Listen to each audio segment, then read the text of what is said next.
የምስራቅ አፍሪካ ቀንድ በጦርነት ባሩድ እየታመሰች ነው።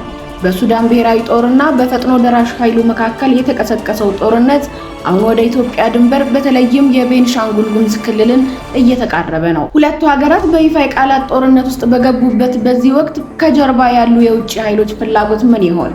አሜሪካ ከምርጫ በኋላ ኢትዮጵያና ግብጽን በታላቁ ህዳሴ ግድብ ላይ ማደራደር ትጀምራለች ተብሎ ሲጠበቅ፣ ይህ ግጭት ግን ሁኔታውን የበለጠ ሊያወሳስበው ይችላል። ሰላም ጤና ይስጥልን ውድ የግሎባል አዲስ ተከታታዮች፣ በዛሬው ግሎባል አዲስ ትንታኔያችን ይህንን ጉዳይ በጥልቀት እንመለከተዋለን። ከመሸጋገሪያ በኋላ እንመለሳለን። እስከዛው ድረስ ቻናሉን ሰብስክራይብ በማድረግ ቤተሰብ በመሆን ይጠብቁን።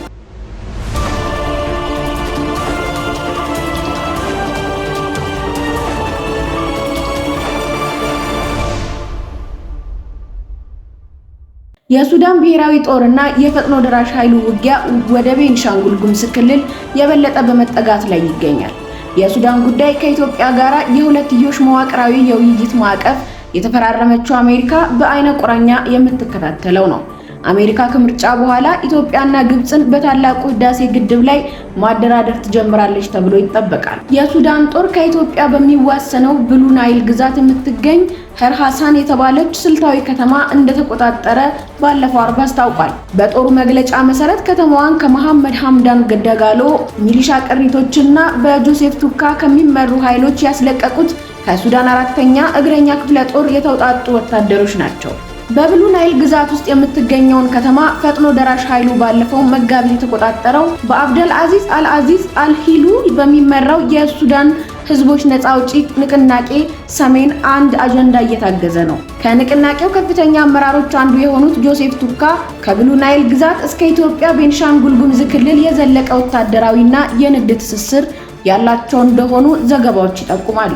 በዓለም ዙሪያ የሚካሄዱ ግጭቶችን በሚከታተለው አክሌድ የምስራቅ አፍሪካ ጉዳዮች ከፍተኛ ተንታኝ የሆኑት ዶክተር ጃለሌ ጌታቸው በብሉ ናይል ግዛት የሚገኘው አልኩርሙክ ከሱዳን ፈጥኖ ደራሽ ኃይል ጎን የተሰለፈው የሱዳን ህዝቦች ነፃ አውጪ ንቅናቄ ሰሜን ጠንካራ ይዞታ እንደሆነ ይናገራሉ። ታጣቂ ቡድኑ በቤንሻንጉል ጉሙዝ ክልል ውስጥ ካሉት የተለያዩ ኤትኒክ ቡድኖች ጋር ግንኙነት አላቸው የሚሉት ዶክተር ጃለሌ ጦርነቱ አንዳንዴ ድንበር አልፎ በኢትዮጵያ በኩልም ጉዳት ያደርሳል ሲሉ አስረድተዋል። ከዚህም በተጨማሪ የሱዳን ብሔራዊ ጦር ወታደሮች ከ3 ወር ገደማ በፊት ፈጥኖ ደራሽ ኃይሉን ሲሸሹ ገብተው ከኢትዮጵያ ጸጥታ አስከባሪዎች ጋር ተዋግተዋል። የሱዳን ጦርና አጋሮቹ በብሉ ናይል ግዛት የሚያደርጉት እንቅስቃሴ ከኢትዮጵያ ድንበር አቅራቢያ ወደሚገኘው አልኩርሙክ የታቀደ ስልታዊ ዘመቻ አካል እንደሆነ ሱዳን ትሪቢዩን በወታደራዊ የመረጃ ምንጮችን ዋቢ አድርጎ ዘግቧል። ጦሩ አብዛኛውን ብሉ ናይል ግዛት ቢቆጣጠርም ኩርሙክ እና ያቡስ የሚገኙበት አካባቢ ፈጥኖ ደራሽ ኃይሉና የሱዳን ህዝቦች ነፃ አውጪ ንቅናቄ ሰሜን እጅ ናቸው። የቤንሻንጉል ጉሙዝ ክልል ታላቁ የህዳሴ ግድብ የሚገኝበት በመሆኑ ለኢትዮጵያ ስሱ ክፍል እንደሆነ ሁሉ ብሉ ናይል ግዛት ለሱዳን ጠቃሚ ነው። የአልሮሴይረስ ግድብ የሚገኝበት ግዛት በማዕከላዊ ሱዳን ወደሚገኙት ካርቱምና ስናር ግዛቶች መሸጋገሪያ ቁልፍ ቦታ ነው። በብሉ ናይል የበላይነት ያገኘ ኃይል ማዕከላዊ ሱዳንን ማን ሊቆጣጠር ይችላል የሚለውን ሊወስን ይችላል። ከብሉ ናይል ግዛት ባሻገር የሱዳን ጦር በገዳሪፍ ግዛት በሚገኙት ምስራቅ ገላባት፣ ባሱንዳና አልፋሽጋ አካባቢዎች የሰፈሩ ወታደሮቹን ጦሩ በተለይ ሱዳን ከኢትዮጵያ በምትዋሰንባቸው አካባቢዎች ላይ ያተኮረው ሁለቱ ሀገራት በይፋ ከተወነጃጀሉ በኋላ ነው። ከባህር ዳር በተነሱ ድሮኖች በካርቱም ዓለም አቀፍ አውሮፕላን ማረፊያ፣ ዋይት ናይል፣ ብሉ ናይል ሰሜንና ደቡብ ጎርዶፋን ግዛቶች ጥቃቶች እንደተፈጸሙ የሱዳን ጦር ቃል አቀባይ ብርጋዴር ጀነራል አሲም አዋድ አብደል ሐዋብ የከሰሱት ባለፈው ሚያዝያ 28 2018 ነበር።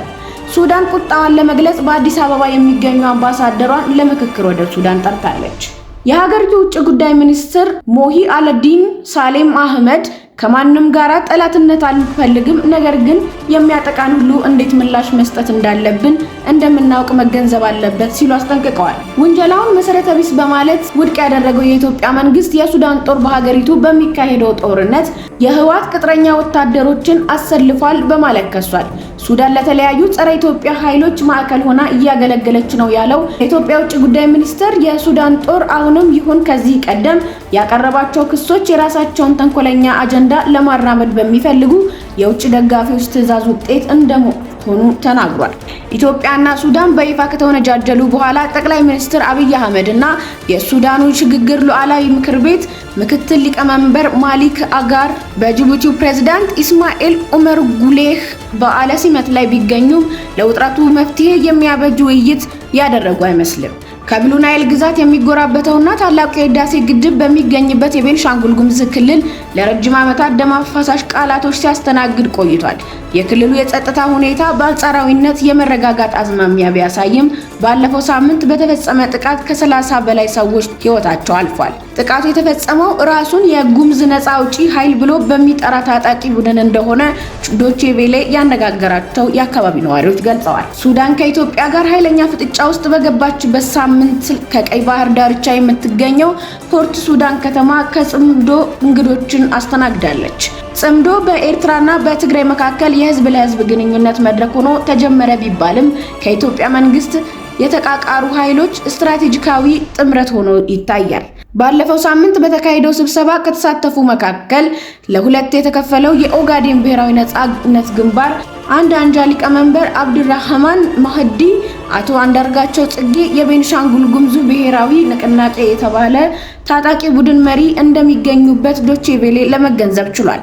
የአፋር ብሔራዊ አንድነት አብዮታዊ ግንባር ሊቀመንበር ሀጂ ኢብራሂም ኡስማን በቦታው ባይገኙ መልእክት ማስተላለፋቸውን የጽምዶ አቀንቃኞች ገልጸዋል። በርካታ የፖለቲካ ኃይሎችና ታጣቂዎች ያሰለፈው የኢትዮጵያና የሱዳን ውጥረት ወደ ቀጥታ ጦርነት ይሸጋገራል የሚል ስጋት ዶክተር ጃለሌ አላቸው። በርካታ የፖለቲካ ኃይሎችና ታጣቂዎች ያሰለፈው የኢትዮጵያና የሱዳን ውጥረት ወደ ቀጥታ ጦርነት ይሸጋገራል የሚል ስጋት ዶክተር ጃለሌ የላቸውም። ጦርነት ነፃ አይደለም፣ ብዙ ወጪዎች አሉት፣ በገንዘብ ብቻ ሳይሆን ብዙ ሰብአዊ መስዋዕትነት አለው የሚሉት ዶክተር ጃለሌ በኢትዮጵያና በሱዳን ውስጥ ያለው ውጥረት ሁለቱም ቀጥታ ግጭት ለመጀመር የሚያስችላቸው ሁኔታ ላይ ያሉ አይመስልም ሲሉ ይናገራሉ። ይሁንና አንዱ የሌላውን ጠላት በመደገፍ የውክልና ግጭቶች ሊኖሩ ይችላሉ። በሱዳን የእርስ በርስ ጦርነት ተፋላሚዎችና በቀጥታም ይሁን በተዘዋዋሪ የሚደግፉ ኃይሎች ብዛት ማን ምንድነው የሚፈልገው የሚለውን ለመለየትም ይሁን ቀውሱን በድርድር ለመፍታት የሚደረገውን ጥረት ያወሳሰበ እንደሆነ ዶክተር ጃለሌ ያስረዳሉ። የቀድሞ ፕሬዝዳንት ኦመር አልበሽር ከስልጣን ከተባረሩ በኋላ ከፍተኛው የሱዳን የአስተዳደር አካል ሆኖ የተቋቋመው የሽግግር ሉዓላዊ ምክር ቤት ሊቀመናብርት መካከል በተፈጠረ የስልጣን ሽኩቻ የተቀሰቀሰው ጦርነት ወደ ውስብስብ ጂኦፖለቲካዊ ቀውስ ተሸጋግሯል። የሱዳን ብሔራዊ ጦር አዛዥ አብደልፈታህ አልቡርሃን እና ፈጥኖ ደራሽ ኃይሉን የሚመሩት መሐመድ ሐምዳን ደጋሎ ለ3 ዓመታት የተካሄደው ጦርነት ፊት ሆነው ቢታዩም ከጀርባቸው የተሰለፉ በርካታ ኃይሎች ተሰልፈዋል። ብቸኛው አሜሪካ መራሽ ድርድር በቀጥታ ተፋላሚዎቹን ፊት ለፊት ከማገናኘት ይልቅ ዋና ደጋፊዎቻቸውን ማሳመን ላይ ያተኮረ ሆኗል። ዩናይትድ ስቴትስ፣ ግብጽ፣ ሳውዲ አረቢያና የተባበሩት አረብ ኤምሬቶች በሱዳን ጉዳይ ተወያይተው በመካከላቸው ባለው ብርቱ አለመግባባት ምክንያት የጋራ መግለጫ ማውጣት ሲሳናቸው ታይቷል። በአሜሪካው ሁድሰን ኢንስቲትዩት ከፍተኛ ተመራማሪ የሆኑት ጆሹዋ መርስቬይ ዩናይትድ ስቴትስ ወደ ውጊያ ማቆምና ሁኔታውን የማረጋጋት የረጅም ጊዜ ስምምነት የሚመራ ሰብአዊ የተኩስ አቁም እንዲደረግ ጥረቷን ቀጥላለች ሲሉ ለዶቼ ቬለ ተናግረዋል። ይህ ጥረት የውጭ ተዋናያንን ለማስማማት ሱዳን የሚገኙ ወኪሎቻቸው ወይም የሚደግፏቸው አካላት እያደረጉ ያሉትን እንዲያቆሙ ጫና ማሳደር ላይ ትኩረት ያደረገ ነው። ይሁንና ጆሹዋ መሰርቬ እንደሚሉት በሚያሳዝን ሁኔታ እስካሁን ብዙ ለውጥ አልታየም፣ እንዲያውም በተጨባጭ ተባብሷል። የአሜሪካ የውጭ ጉዳይ ሚኒስትር ማርኮ ሩቢዮ ሱዳን ከተፋላሚዎቹ ጀርባ ያሉ በርካታ ሀገራት የውክልና ግጭት የሚካሄድባት ለመሆን እንደበቃች ከኢትዮጵያ አቻቸው ጌዲዮን ጢሞቴዎስ ጋር ከመገናኘታቸው ጥቂት ቀናት ቀደም ብለው ተናግረዋል። በቀጥታ የማይሳተፉ ነገር ግን ግዛቶቻቸው የጦር መሳሪያ ለማጓጓዝ እንደ መንገድ ጥቅም ላይ እንዲውሉ የፈቀዱ ሌሎች ሀገሮችም መኖራቸውን የገለጹት ሩቢዮ ጦርነቱ ሊቆም የሚችለው ተፋላሚዎቹ የሰላም ስምምነት ላይ እንዲደርሱ የሚደግፏቸው ሀገራትና ወገኖች ሲያስገድዱ እንደሆነ ተናግረዋል። አሜሪካ የምታደርገውን የማሸማገል ጥረት የሚመራው በአሜሪካ የውጭ ጉዳይ መስሪያ ቤት ስር በሚገኘው የአፍሪካ ጉዳዮች ቢሮና የዶናልድ ትራምፕ ልዩ መልእክተኛ በሆኑት ማሳድ ብሉስ አማካኝነት ነው። ብሉስ ከኢትዮጵያ ውጭ ጉዳይ ሚኒስትር ጌዲዮን ጢሞቴዎስ ጋር ከተገናኙ በኋላ ከአልአረቢያ ቴሌቪዥን ጋር ባደረጉት ቃለ መጠይቅ አሜሪካ ሱዳን እንድትከፋፈል እንደማትፈቅድ ተናግረዋል። መንግስታቸው መሐመድ ሐምዳን ደጋሎ ለመሰረቱት ትይዩ መንግስት እውቅና እንደማይሰጥም አረጋግጠዋል። የኢትዮጵያ ውጭ ጉዳይ ሚኒስትር ጌዲዮን ጢሞቴዎስ ባለፈው ሳምንት በአሜሪካ ሁድሰን ኢንስቲትዩት ከተለያዩ የምርምር ተቋማት ለተውጣጡ ከ20 በላይ ባለሙያዎች ማብራሪያ በሰጡበት ወቅት የሱዳን ጉዳይ በተደጋጋሚ የተጠየቀ እንደሆነ ጆሹዋ መርስቤ ተናግረዋል።